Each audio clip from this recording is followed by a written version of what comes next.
দ্বিতীয় কাৰ্যসূচীৰে আগবাঢ়ি যাওঁ।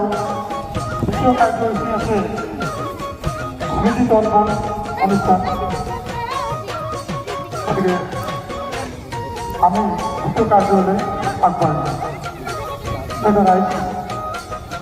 আমার নবরূপাধ্যায় দল, এই নবরূপাধ্যায় দলে আমি সদস্য ও আমন্ত্রিত অতিথিসকলক অংশগ্রহণ করা হয়।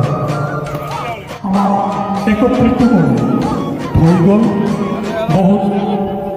বহুতো ব্যক্তি আজি আমাৰ মাজত নাই, গতিকে তেওঁলোকৰ স্মৃতি ৰক্ষাৰ্থে আমি স্মৃতি তৰ্পণ অনুষ্ঠানলৈ আগবাঢ়ি যাম।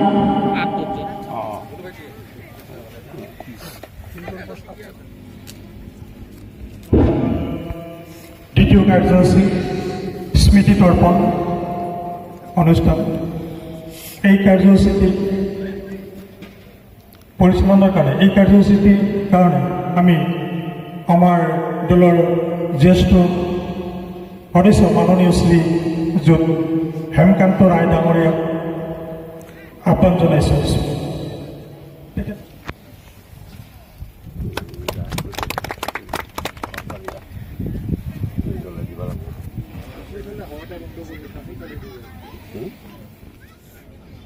বাতি এটা আছে ন নিমিয়ে যাব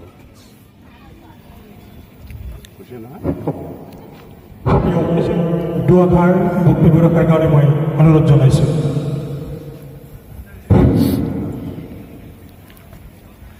আজি ইয়াত উপস্থিত হোৱা নৱৰূপা জ্ঞাতি দলৰ সদস্যসকল, আমাৰ অতিথিসকল, মই প্ৰথমতে সকলোকে ভোগালী বিহুৰ শুভেচ্ছা জনাইছোঁ।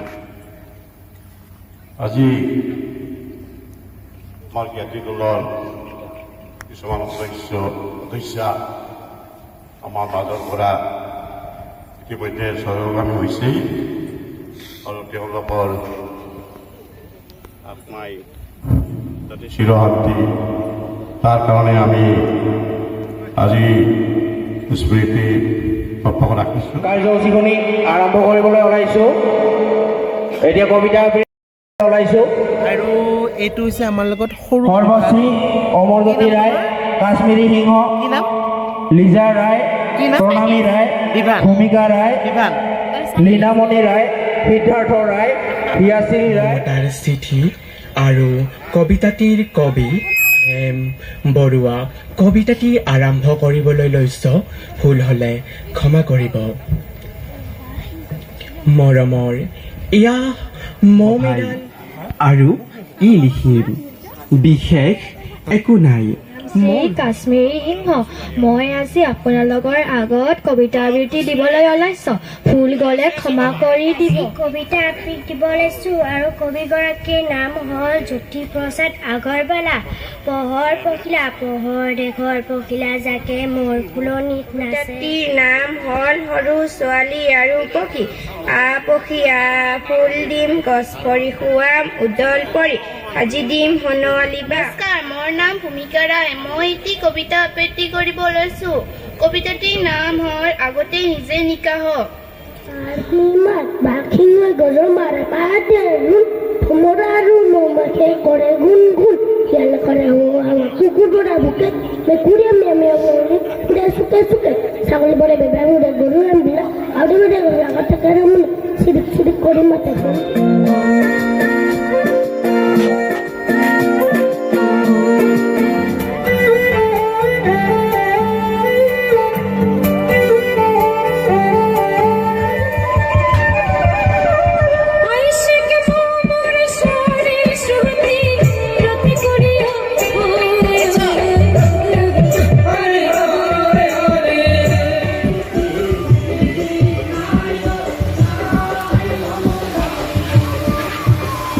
কিহৰ মাংস দাদা? খাই আপুনি কি বনাই আছে? পনীৰ বনাই আছে। আপুনি কি বনাই আছে দাদা? আলু চব্জি। অ'কে, মাছখিনি ঢালি দিব বোধহয় ইয়াতে।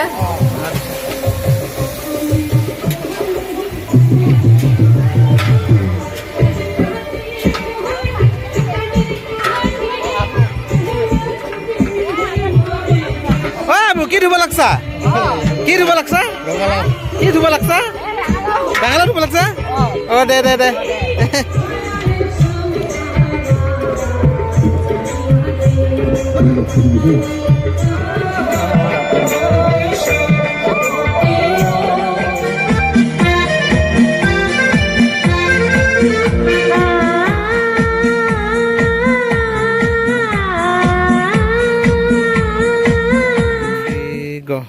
নমস্কাৰ মই বৰষা দাস আমি আজি উপস্থিত আছোঁ পাটতিলা দহাৰ জাকুৱাপাৰাত আৰু ইয়াতে এটি বহুত ধুনীয়া অনুষ্ঠানৰ আয়োজন কৰিছে আমাৰ নৱৰূপা জ্ঞাতি দলে আৰু ইয়াতে উপস্থিত থাকি বহুত ভাল লাগিছে আৰু কি কাৰণতে আমাৰ সৈতে আছে আমি সৌভাগ্যৱান যে আমাৰ সৈতে আছে আমাৰ নৱৰূপা জ্ঞাতি দলৰ সভাপতি আৰু সম্পাদক ডাঙৰীয়া আমি তেওঁলোকৰ পৰা জানিবলৈ বিচাৰিম যে এই নৱৰূপা দলটি ক'ৰ পৰা সৃষ্টি হৈছে কিমান বছৰৰ পৰা এই দলটিক তেওঁলোকে চলাই লৈ আছে আৰু এইটো কি বিষয়ে তেওঁলোকে এই অনুষ্ঠানটি ৰাখিছে আহক আমি আপোনালোকক পৰিচয় কৰাই দিওঁ আমাৰ সভাপতি ডাঙৰীয়া আৰু সম্পাদক ডাঙৰীয়াৰ সৈতে হয় নমস্কাৰ থাকিল এতিয়া আজি আপোনালোকে যে ইয়াত আহিছে কৈ ভাল লাগিছে এতিয়া আমি বিগত বহু বছৰৰ পৰাই এতিয়া আপুনি আৰম্ভণিতে ক'লে যে কেতিয়া যিটো মানে জন্ম হ'ল এতিয়া মোটামুটিকৈ আমাৰ দেউতাহঁতে ককাহঁতে তেওঁলোকে অশেষ কষ্ট কৰি কাৰণ জানে সামাজিক পৰিক্ৰমাবিলাক সমাজ কিয় গঠন হয় জ্ঞাতি কিয় লাগে সমাজ আছে জ্ঞাতি আছে এইবিলাক কিয় লাগে তাৰ কাৰণটো আপোনালোকে জানে কাৰণ বসবাস কৰিব লাগিব অলপ শান্তিৰে সেইকাৰণে গঠন হৈছিল এইটো গঠন প্ৰক্ৰিয়া সম্পৰ্কত আপোনালোকক মই এইখিনি ক'ব খুজিছোঁ এটা 60ৰ দশকতে আমাৰ এইটো গঠন হৈছিল কিন্তু মানে ভালকৈ লিখিত ৰূপত আমি পালোঁ মানে 1968 চনৰ পৰা আৰু তেতিয়াৰ পৰাই আমাৰ এই জ্ঞাতি দলটো গঠন হ'ল আৰু তেতিয়া আৰম্ভণিতে আপোনালোক একেবাৰে গুৰি খবৰটো মই কৈ আছোঁ আমাৰ মোটামুটি 11টামান মূল পৰিয়ালৰ পৰাই এইটো সৃষ্টি হৈছে এতিয়া গৈ আমি আজিৰ তাৰিখত 72টা পৰিয়াল হৈছোঁ ইয়াৰ সদস্য সংখ্যা 72টা আৰু তাৰপিছত আমি প্ৰায় আজি ভালেকেইবছৰ আমি প্ৰায় 15 বছৰমান সভাপতি সম্পাদক এনে আমি কামটো চলাই আছোঁ এতিয়া ধৰক জ্ঞাতি দল হ'লেও আমাৰ কিছু এটা যিহেতু যুগৰ সলনিৰ লগে লগে আমি বিভিন্ন দিশ মানে বিবেচনা কৰি এতিয়া আমি যোৱা আমাৰ সোণালী বৰ্ষৰ সময়ত 2019 চন আছিলে 2019 চনত আমাৰ সোণালী বৰ্ষ আমি পাৰ কৰিলোঁ সেই সোণালী বৰ্ষৰ পৰা এইটো আমি আৰম্ভ কৰিলোঁ কি উঠি অহা প্ৰজন্মক কেনেকৈ লিখা পঢ়াৰ ফালে অলপমান ধাবিত কৰিব পাৰি তাৰ কাৰণে অলপ লিখা মেলাৰ অলপ কাৰ্যসূচীটো ল'লোঁ তেনেকৈ আমি সোণালী বৰ্ষতো এখন আমি প্ৰথম আমাৰ স্মৃতিগত প্ৰকাশ কৰি উলিয়াইছিলোঁ আজি আমাৰ দ্বিতীয় সংস্কৰণ এইটো নৱৰূপাৰ আজি এইটো দ্বিতীয় সংস্কৰণ এইটো অলপ পিছতে আমাৰ উন্মোচন হ'ব আৰু ইয়াৰ কাৰণে আমি আমন্ত্ৰণ জনাইছোঁ বজালী শিক্ষক প্ৰশিক্ষণ কেন্দ্ৰৰ মহাবিদ্যালয়ৰ এগৰাকী ইংৰাজী বিভাগৰ অধ্যাপিকা তেখেতে আহি আছেই আৰু ডক্টৰ মৌচুমী দত্ত অলপ পাছতে তেওঁ আহি ওলাব তেওঁৰ দ্বাৰা আমি উন্মোচন কৰাম গতিকে আমাৰ মেইন উদ্দেশ্যটো হ'ল কি আমাৰ সমাজত বসবাস কৰি আছোঁ হয় কিন্তু বৰ্তমান যুগত আমাৰ শিক্ষিত চামক উঠি অহা চামক কেনেকৈ আমি আগুৱাই নিম তাৰ এটা প্ৰচেষ্টা আমি হাতত ৰাখি আজিৰ এইটো আয়োজন ইয়াৰ হৈছে কি আমি বিভিন্ন সৰু ল'ৰা ছোৱালী খেল ধেমালিৰো আয়োজন কৰিছোঁ কিন্তু আজি দিনটোতে গোটেইখিনি যিহেতু কাৰ্যসূচী কৰিব লগা হ'ল সেইকাৰণে অলপমান হেৰি হৈছে আৰু এটা অপৰা হৈছে অলপ আগতে আমি যেনেকৈ ৰাতিপুৱাৰ ভাগত আমি মেজি প্ৰজ্বলন কৰিছোঁ এইটো প্ৰতীকী অৰ্থত মেজি প্ৰজ্বলন কৰা হৈছে আৰু তাৰপিছতে আমাৰ যিসকল আমাৰ মাজৰ পৰা হেৰাই গ'ল স্বৰ্গগামী হ'লে আপোনালোকে দেখিছে এইটো আমাৰ স্মৃতি তৰ্পণ এটা অনুষ্ঠান আমি ৰাখিছোঁ শ্ৰদ্ধাঞ্জলি এইটো আমি কৰালোঁ আৰু তাৰপিছততো দেখিলে মঞ্চত আমাৰ বিভিন্ন গীত মাত চলি আছে আৰু গোটেই দিনজোৰা চলিব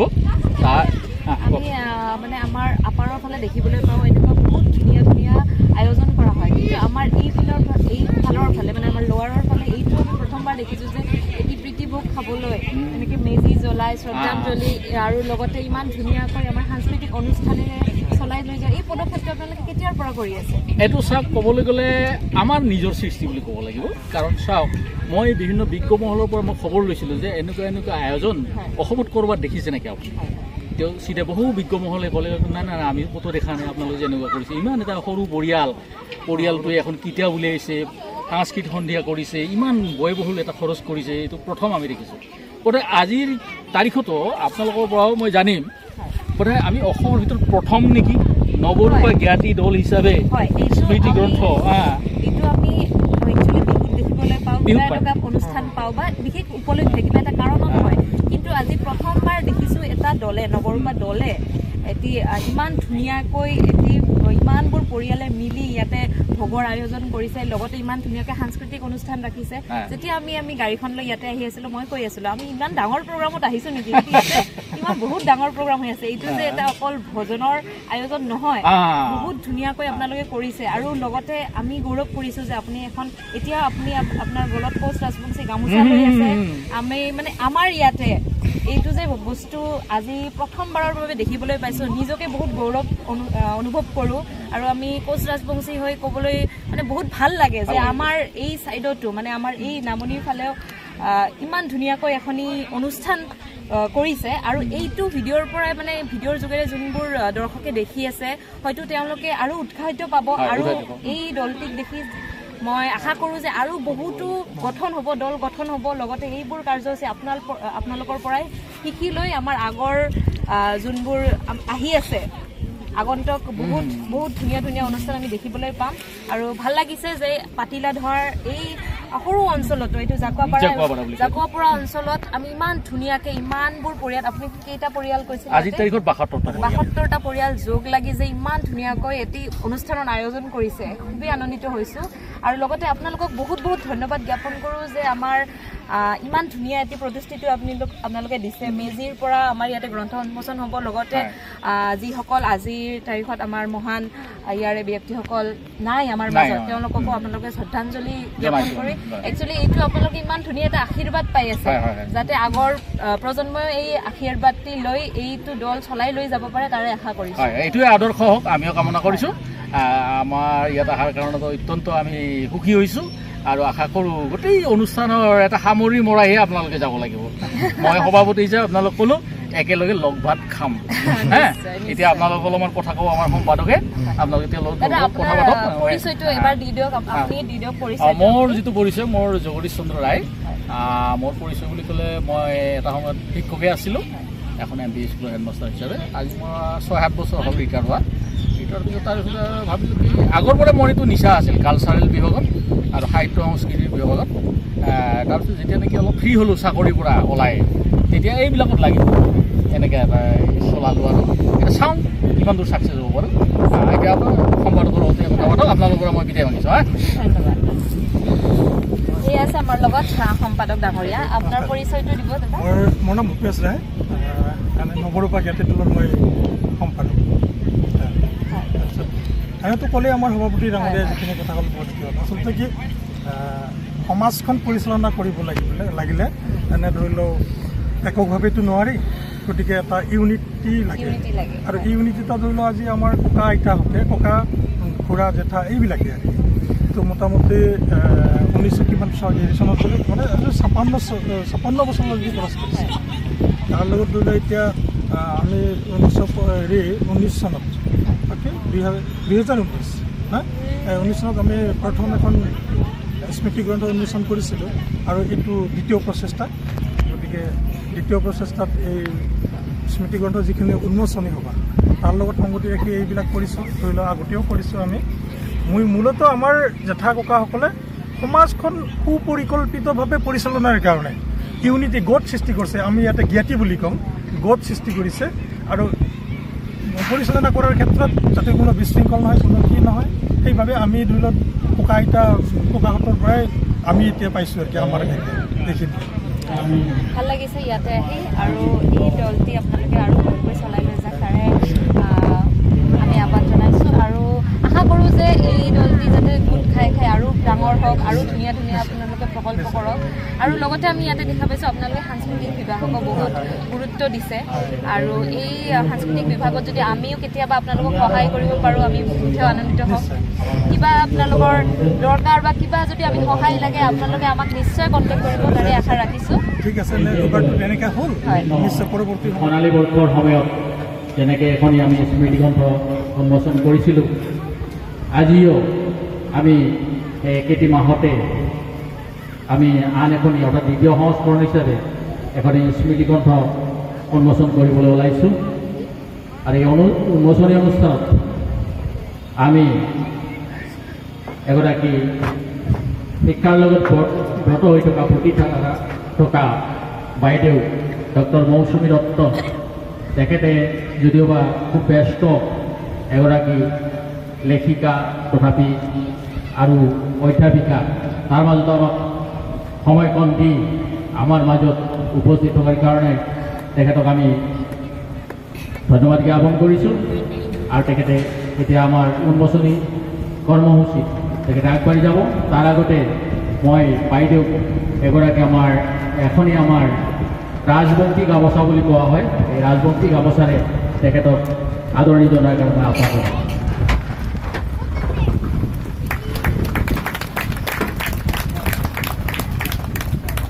বাইদেউ, এইখনে আমাৰ ৰাজবংশী গামোচা আমাৰ সমাজত বৰ্তমান চলি আছে। আমি আমাৰ যাতে নিজৰ যিটো কালচাৰ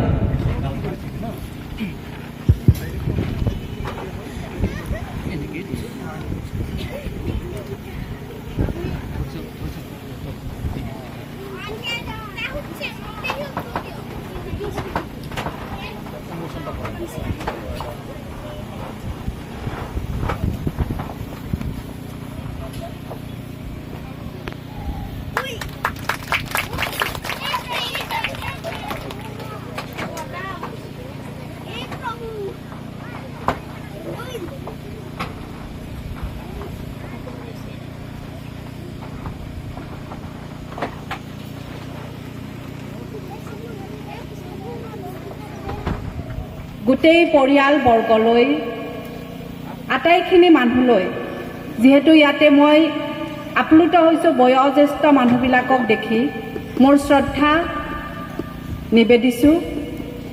মোৰ সমনীয়াবিলাকলৈ মই মোৰ শুভেচ্ছা আৰু মৰম জ্ঞাপন কৰিছোঁ। আৰু সৰুবিলাকলৈ মই মোৰ মৰম স্নেহ নিবেদিছোঁ। আৰু এনেকুৱা এটা অনুষ্ঠানত মই অকণমান কিবা ক'বলৈ মাতি অনাৰ কাৰণে আপোনালোকলৈ মই কৃতজ্ঞতা জ্ঞাপন কৰিলোঁ।